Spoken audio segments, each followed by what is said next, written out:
इस फल को देख रहे हैं आप? अभी अभी अपनी डाल से अलग हुआ है। बड़ा दुख होता है ना जब आप अपने उद्गम से अलग होते हैं, परंतु ये दूरी भी आवश्यक है। अब इस फल को ही ले लीजिए। अपने जीवनदाता वृक्ष से अलग होकर ये ना केवल किसी की भूख शांत करेगा, अपितु इसके भीतर के बीज से एक नए वृक्ष का सृजन भी होगा और कई नए फल जन्मेंगे। सृजन की प्रतिक्रिया में पीड़ा आवश्यक है। यदि पीड़ा नहीं होगी तो सृजन नहीं होगा। पीड़ा अपने उद्गम से दूर होने, पीड़ा अपनों से दूर होने। इस फल की भांति हम मनुष्यों को भी अपने उद्गम से, अपने सगे संबंधियों से अलग होना पड़ता है। और यही अलगाव एक नए सृजन को, एक नई सृष्टि को, एक नए विकास को जन्म देता है। इसलिए ऐसे अलगाव से दुखी मत होइए, उसका स्वागत कीजिए, क्योंकि ये विकास की नींव है। कहीं पांडवों ने युद्ध की चेतावनी तो नहीं दी?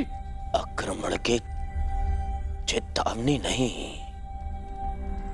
विवाह का निमंत्रण आया है। विवाह? किसका विवाह? विराट कुमारी उत्तरा का। किसके साथ? उससे जिसमें साहस के साथ बुद्धि भी।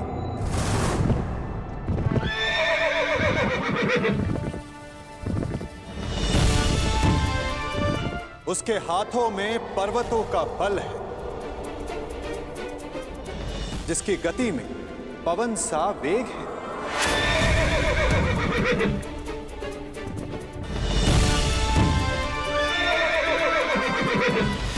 जिसके विषय में तुलना ही नहीं की जा सकती कि उसके बाणों की धार अधिक तीक्ष्ण है या उसका मस्तिष्क।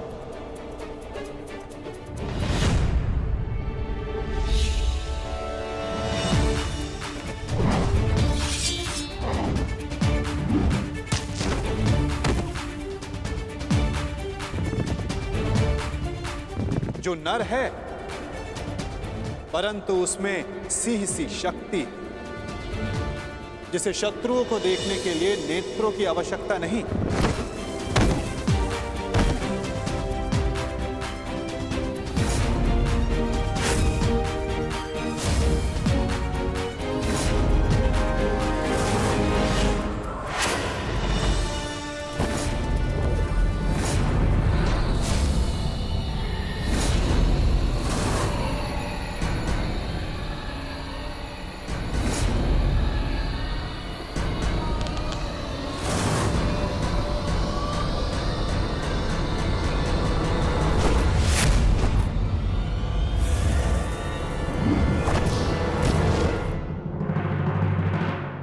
जिसकी शक्ति शेषनाग के समान है।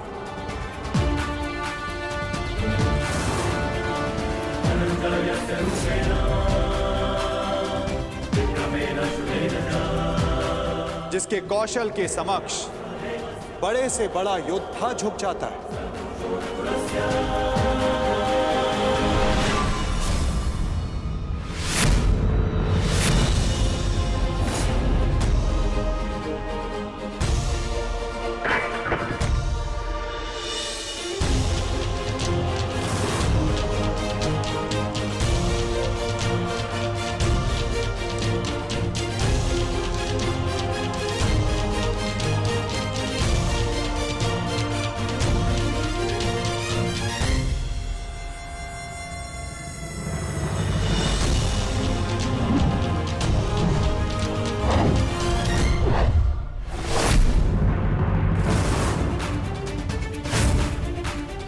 मित्रों का मित्र और शत्रुओं का शत्रु है, जो अपनों के मान के लिए अपने प्राणों को न्यौछावर कर दे, परंतु उसमें तनिक भी अभिमान नहीं।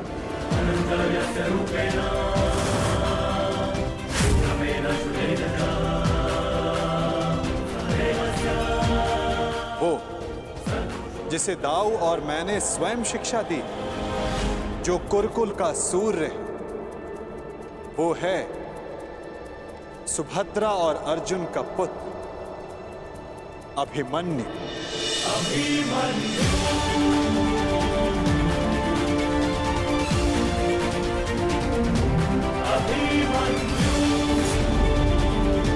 वो जितना शक्तिशाली है उतना ही विनम्र है।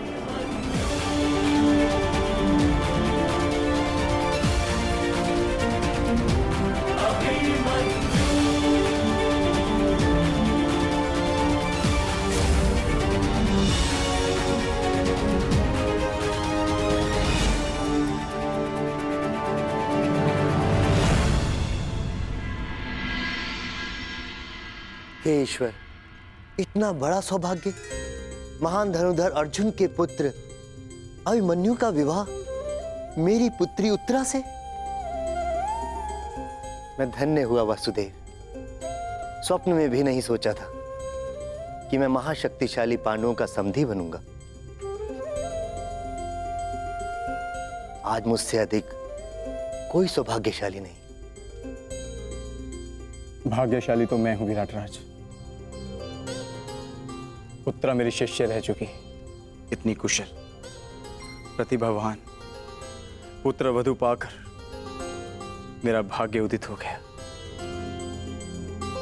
परंतु आप लोग अभी अभिमन्यु से मिले नहीं, और मैं चाहता हूं कि उत्तरा के साथ आप भी मिल लें और उसके पश्चात निर्णय लें कि अभिमन्यु उत्तरा के योग्य है या नहीं। अभिमन्यु आपका पुत्र है, और जिसके शिक्षक स्वयं वासुदेव हो, तो उसकी योग्यता पर संदेह करना भी पाप है। हम उत्तरा का संबंध अभिमन्यु के साथ करने को प्रस्तुत हैं।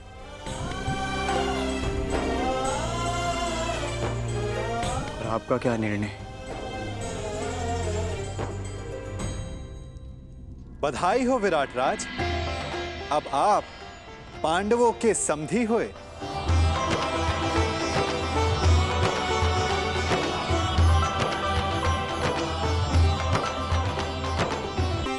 इतना दुस्साहस, इतना दुस्साहस!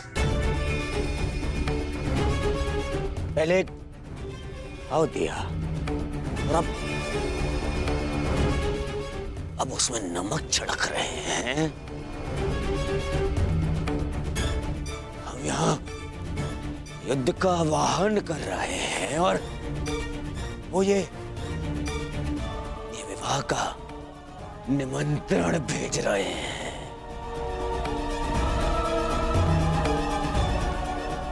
नहीं जाएंगे, हम वहां नहीं जाएंगे, कोई नहीं जाएगा वहां। ना ना ना ना दुर्योधन, हम वहां जाएंगे।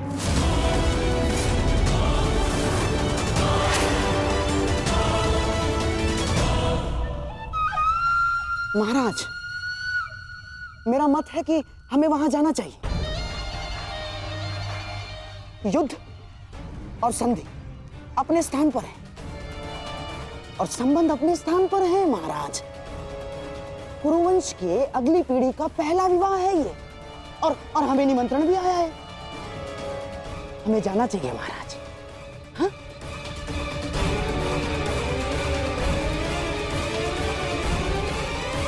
क्यों महामहिम, आप क्या सोचते हैं? आपके प्रिय अर्जुन के पुत्र अभिमन्यु का विवाह है, हमें उसे आशीर्वाद देने नहीं जाना चाहिए? जाना चाहिए महामहिम। है?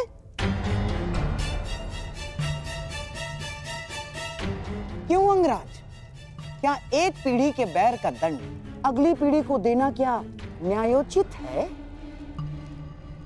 बोलिए अंगराज। जिनसे युद्ध करना है उनका आतिथ्य ग्रहण करना उचित नहीं है।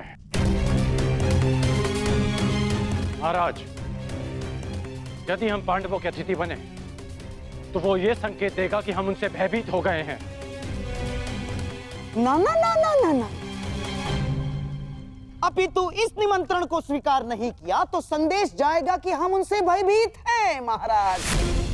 युद्ध होगा तो होगा, परंतु परिवार से प्रेम का निमंत्रण आया है, तो हमें उसे स्वीकारना चाहिए महाराज।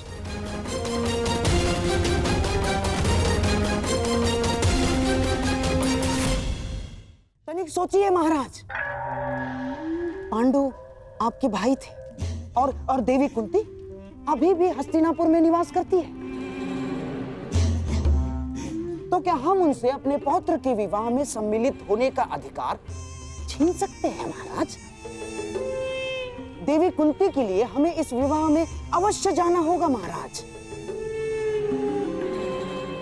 प्रेम का प्रस्ताव आया है, उसे स्वीकार कर लेते हैं। यदि युद्ध की चुनौती आएगी तो उसे भी स्वीकार कर लेंगे। मैं जानता हूं महाराज, आपके मन में अभी इस समय क्या दुविधा चल रही है, परंतु हस्तिनापुर के सम्राट होने के नाते आपके भी कुछ उत्तरदायित्व हैं महाराज। आप समझ रहे हैं ना महाराज मैं क्या कह रहा हूं?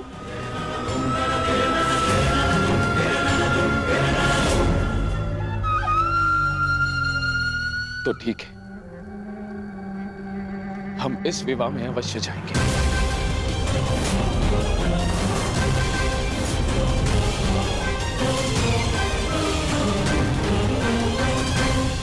कौरव का निमंत्रण देने की क्या आवश्यकता थी वासुदेव? क्योंकि कौरव तुम्हारे संबंधी हैं विकोदर, और हमने निमंत्रण केवल कौरवों को नहीं, हस्तिनापुर को भेजा है, जहां तुम्हारी माता है, पितामह है।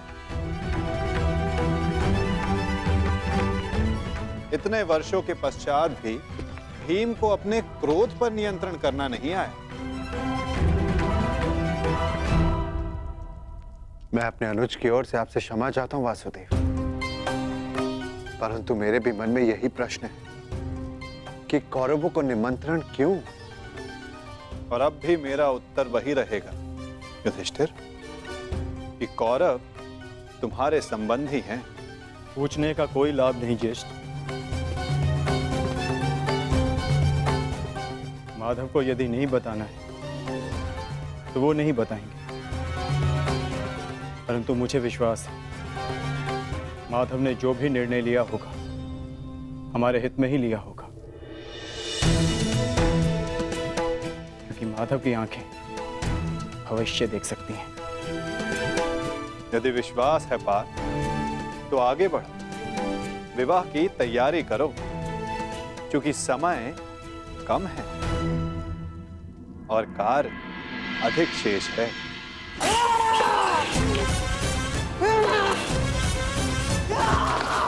मामा जी,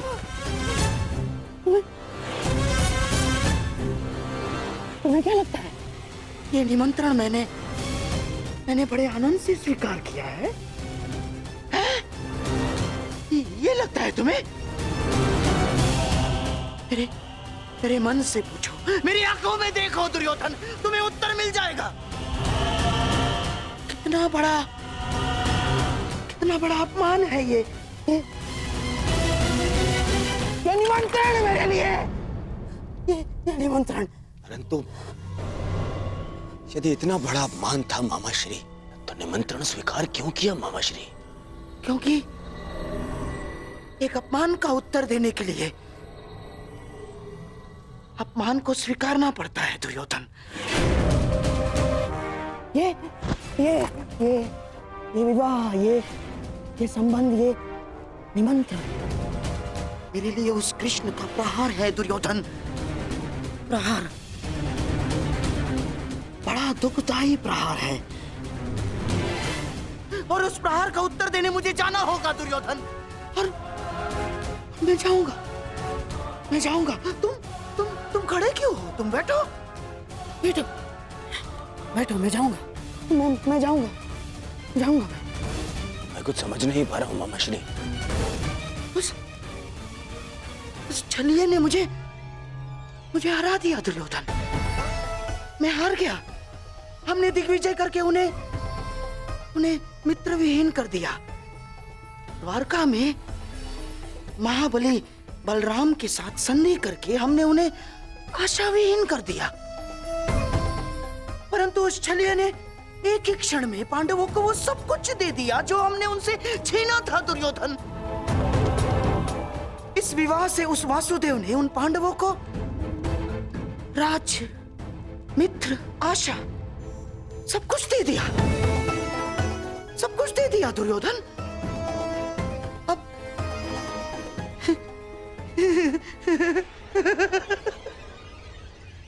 अब तुम्हारे समझ में आया कि उस छलिए ने हमारे साथ कैसा छल किया है।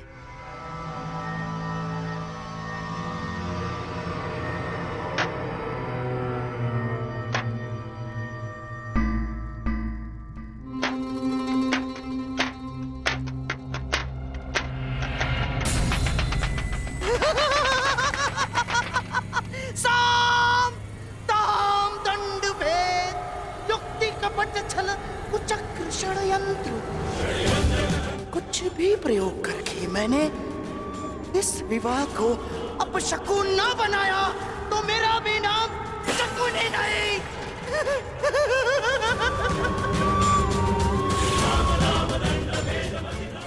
मेरी प्रतिज्ञा है, प्रतिज्ञा है मेरी, पांडवों का सबसे बड़ा सहारा हार जाएंगे वो,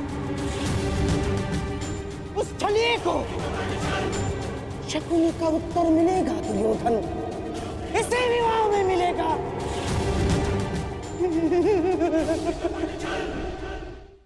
13 वर्षों के वनवास ने न केवल तुम्हारे संयम और पराक्रम को धार दी है युधिष्ठिर, 13 वर्षों की इस अवधि में कठिन परिश्रम और परीक्षण के पश्चात तुम्हारी अगली पीढ़ी भी युद्ध कौशल में कुशल हो गई।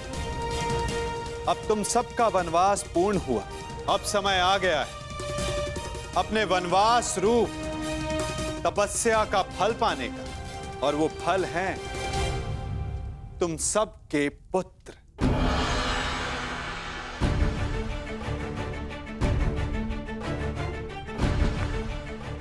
सर्वप्रथम प्रस्तुत है युधिष्ठिर पुत्र प्रतिविंध्य।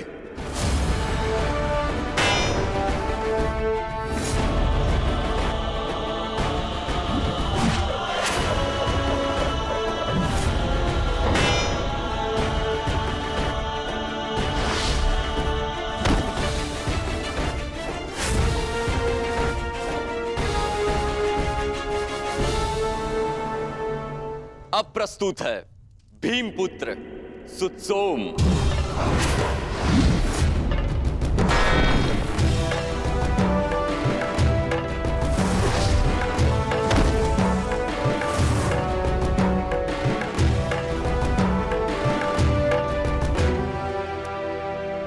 अगला शूर है गांडीवधारी अर्जुन का सुपुत्र शुद्धकर्म।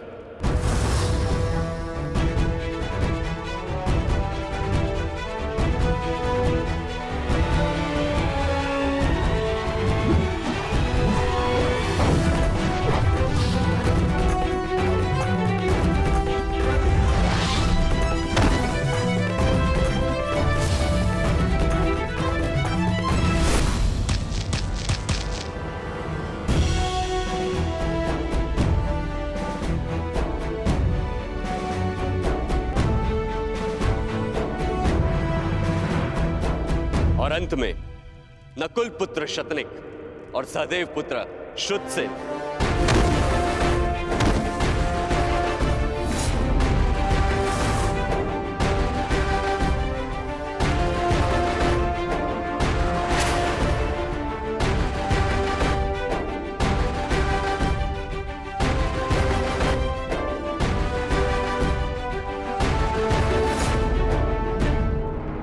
और अब प्रस्तुत होने जा रहा है वो योद्धा जिसने युधिष्ठिर का धर्म भी सीखा है, जिसमें भीम जैसा बल भी है, नकुल की एकाग्रता और सहदेव की चपलता, और धनुर्विद्या में अर्जुन जैसी निपुणता।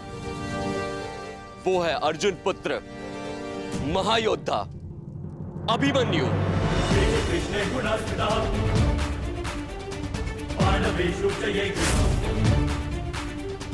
अभिमन्यु